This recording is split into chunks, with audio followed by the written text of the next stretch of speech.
Good afternoon. It's a real pleasure to be speaking here today in honor of Sandy, so thank you for inviting me.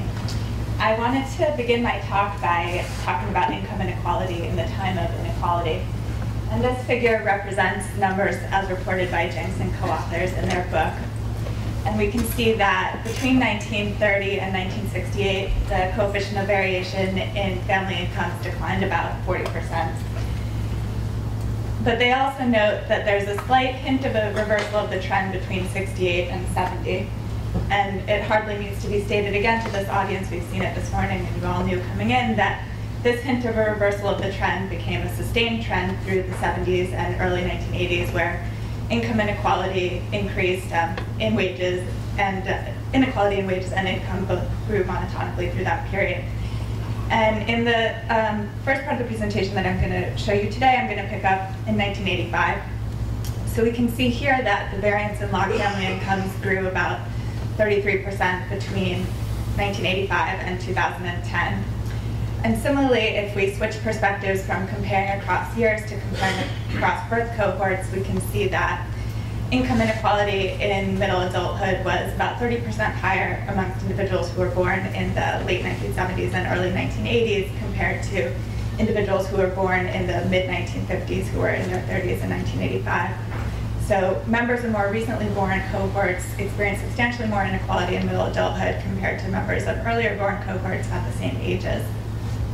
And evidence for these trends come from repeated snapshots of the population, which follow demographic groups over time, but not individual people. But I think that these trends in income inequality also motivate a study of income dynamics over time for two reasons. And the first is that inequality grew even within very narrowly defined demographic groups. So groups defined by age, race, education, family structure, employment status, all saw income inequality growth. So previous research has suggested that at least part of this growth in residual inequality may be driven by increasing year-to-year volatility in individuals' incomes. So increasing volatility in turn may imply increasing economic insecurity as undermining families' abilities to plan for their future as yearly income changes become less predictable. And the second motivation for studying individual income dynamics comes from the fact that income inequality as measured across repeated cross-sections may actually misrepresent trends in inequality if we consider multiple years of income. So perhaps economic rewards are increasingly disparate, but the individuals receiving the rewards are also changing more rapidly over time. So you're moving into different economic positions over the life course, equality may have remained stable. Conversely, if mobility is stable or declining, then we may see individuals' opportunities for economic success as declining over time, because rising inequality makes the size of initial differences more consequential. So these concerns have motivated scholars to look at longer-term income dynamics, not the transitory fluctuations, but mobility between generations, comparing childhood and adulthood, or mobility within a generation over several years of a career. And the underlying concern, I think, is not economic insecurity here, but rather economic opportunity.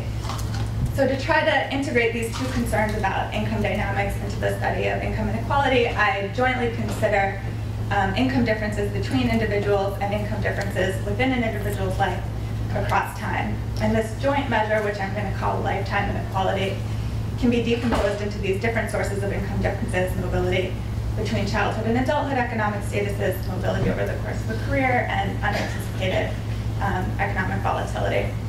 And perhaps more interesting than a simple decomposition is that we can compare the decomposition across cohorts. So we can see as the magnitude of inequality was rising, what was happening to the sources of inequality in terms of these income dynamics.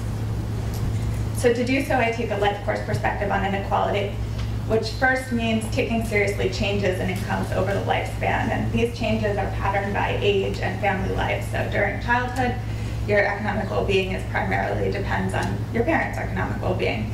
As you grow up, move through school, enter the labor market, and make your own adult family, then your economic well-being is primarily dependent on your own labor earnings and those of your spouse. So we can think of the different sources of lifetime inequality then as composed of apart like typical inequality measures that compares individuals' incomes in adulthood. So here we're looking at the income difference between person A and person B. But we can also think about the differences due to intergenerational mobility, thinking about the difference between childhood income and adulthood income, comparing little child A income and big capital adult A income. And the intragenerational mobility, thinking about how incomes are growing over time in adulthood. And while the intergenerational mobility component is generally thought to be a function of processes at the family level that join parents and children's economic prospects, the intragenerational mobility is more a function of labor market forces that drive income growth over the course of a career, like increasing seniority or experience. And finally, we have this component of volatility, which is the deviations from both the average and the age-rated trend, which are at least statistically unexpected and might indicate economic insecurity. So the life course perspective means taking seriously these changes over the lifespan, but it also means thinking about how these changes may vary across historical periods. So the relative contributions of interpersonal differences, inter and intergenerational mobility, and volatility may shift across successive birth cohorts who are facing different social, economic, political circumstances as they move from their parents' home into the labor market in their own adult families. So just to give two examples, we've already discussed today how the economic returns to education have increased across recent decades. So what does that mean for these different sources of inequality? It could mean that the intergenerational component to inequality is rising because, as Sean was telling us, children's education is partially a function of parents' income. It could also mean that the interpersonal component to inequality is rising because even conditional on family background, individuals' income educations vary significantly. At the same time as we might have these rising intergenerational and interpersonal components, we may have rising volatility. We've seen deinstitutionalization of the labor market. Bruce discussed declining unionization earlier in the day. Also, increasing reliance on temporary work and variable work hours may have made adult incomes more unstable for more recently born cohorts. So since this previous literature indicates that all these different pieces of income dynamics may be changing over time, I consider them jointly. And this approach avoids misattributing trends in one piece of the puzzle to trends in another, but it also just provides a more holistic measure of how the sources of inequality are changing as the magnitude is growing. So the heart of the analysis is simple variance decomposition, where the total variance of incomes across individuals in a cohort and across their lives is a sum of an intergenerational component, the portion of variance that can be attributed to parental income, an interpersonal component, which is the portion of variance in adult permanent incomes that cannot be attributed to parental income, an intragenerational component due to these age-rated trends in adulthood, and a volatility component, the deviations. So here, I'll just say a little bit about the data that I'm going to use is data from the panel study of income dynamics, which traces incomes from 1968 to 2009, and the data that I have. So for each birth cohort, I'll complete this decomposition, look at the relative contributions of each piece, and then compare across birth cohorts to see what's going on in terms of the trends. So that's what I'm showing here. On the y-axis is the share of total income inequality due to each of these four components, and on the x-axis, I'm comparing across birth cohorts. So this is the trend in the share of total inequality due to interpersonal differences. This is volatility, this is intergenerational mobility, and this is intragenerational mobility. And I want to focus here on the trends across cohorts rather than the magnitudes within each individual cohort, because the exact levels of these different pieces varies depending on exactly when in the life course you're measuring this inequality. Although it's interesting to note that in middle adulthood in the 30s, that's what I'm looking at here, the interpersonal component is substantially larger than even the sum of all the income dynamics, which together are about 40%. So non-trivial portion, but still smaller than the interpersonal differences. But I really want to highlight a trend here. So we saw that the magnitude of inequality is rising, but the composition looks really fairly stable across these cohorts. And there's some indication that the importance of volatility is rising between the 1955 cohort, who were age 30, and 1985, and the 65 cohort, and then for the later born cohorts, maybe interpersonal differences were becoming more important. But The estimates are fairly noisy, and I don't think that we can necessarily conclude that these are true population processes. And ultimately, what I take away from these results is that the form of inequality was remaining fairly stable across time and across these cohorts. So what does this mean? Does it mean that nothing was happening? No. It means everything was happening, but all at once and at similar rates. So the composition of inequality stays the same when inequality's magnitude grows, when each component of inequality is rising, but they're rising at similar rates. And I'm going to show how that happens in terms of the intergenerational component here. And Sean has given a very good introduction to this type of analysis. There's going to be two components to an intergenerational component of inequality. And the first is, how much does your parents' income, how closely tied is it to your own adult income? So this shows the intergenerational income elasticity on the y-axis and the birth cohorts on the x-axis, and it shows that the strength of the intergenerational association across cohorts was fairly stable.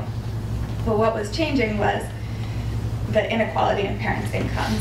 So parents' incomes were becoming much more unequal over time, and those are transmitted, that inequality is transmitted partially into inequality in children's incomes. So that means that the absolute magnitude of this intergenerational component is rising over time, but it does not mean that the relative importance of family background is increasing over time for two reasons. The first is that other components of income inequality are increasing, that is, volatility component and interpersonal differences unassociated with parental income.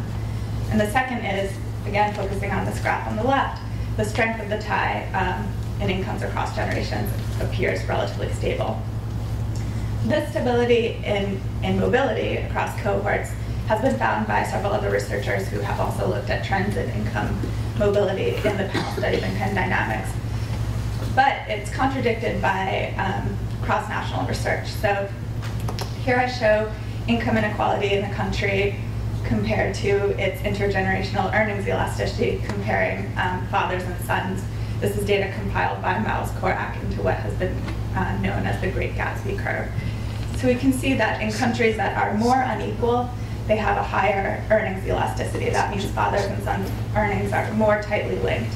That means there's less mobility. So in low inequality countries like Denmark and Norway at the bottom of the graph here, the elasticity is low, meaning that mobility is high, whereas in high inequality countries, the elasticity is high, meaning mobility is low. So what does that mean for the US? Well, we're very close to this cross-country regression line, and it's driven some academics and policymakers to make very pessimistic conclusions about what trends in inequality across repeated cross-sections will mean for economic opportunity.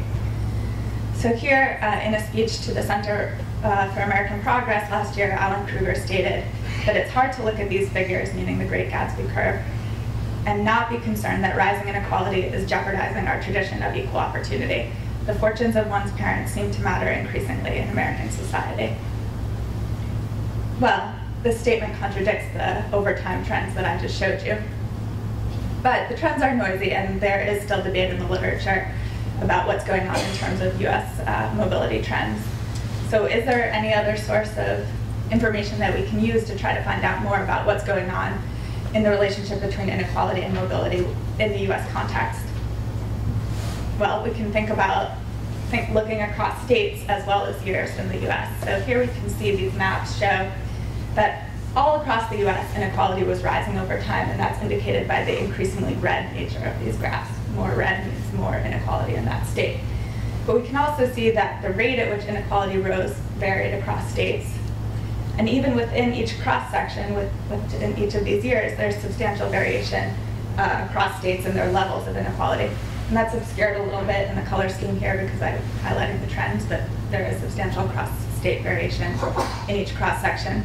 So we can use this state and years to learn about how inequality and mobility vary more in the US. So I did that. These are PSID data. And it doesn't look like that they vary very much together at all. And we can drill down even further using data that Larry Katz mentioned earlier this morning from Raj Chetty and his co-authors, who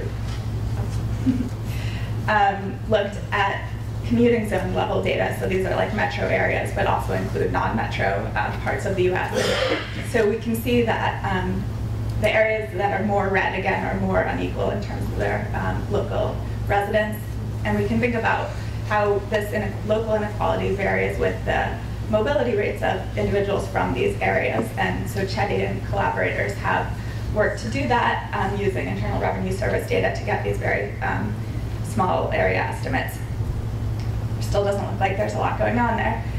If we compare the inequality in the local area to the mobility in that area, there's really not much evidence that inequality and mobility are associated in the US context. So, to wrap up, I think these findings lead to several implications. First is that the changing magnitude of inequality does not necessarily mean that the form of inequality is changing. So parents may be more unequal. It doesn't mean that family background is becoming more important, because other sources of inequality may also be rising at the same time. Moreover, stratification by parental income does not appear to evolve endogenously with overall inequality, at least in the US context. That's somewhat hopeful, I think.